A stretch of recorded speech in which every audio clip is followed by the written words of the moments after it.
قال الله تعالى في محكم تنزيله: لإيلاف قريش إيلافهم رحلة الشتاء والصيف فليعبدوا رب هذا البيت الذي أطعمهم من جوع وآمنهم من خوف.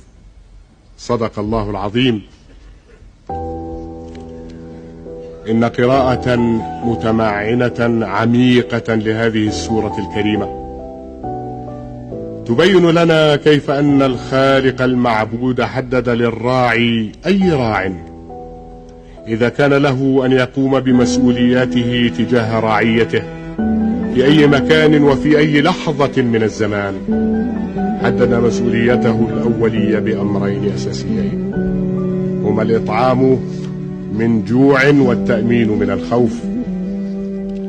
وبالتأكيد فإن فهمنا العصري للإطعام من جوع لا يمكن أن يعني فتح التكايا أو توزيع الوجبات على الناس، بل يعني خلق فرص العمل لكل القادرين عليه من خلال استثمار موارد الدولة وتعليم الناس وتأهيلهم وتحريك ودفع عجلة الإنتاج في سائر قطاعات الاقتصاد. أما التأمين من الخوف فيعني أمورا كثيرة، بدءا من احترام حقوق الإنسان وكرامته وحريته، وانتهاء بتوفير الأمن المادي والاجتماعي للمواطن وحماية أمن واستقرار الدولة. هذه هي المسؤولية الأولية للقيادة.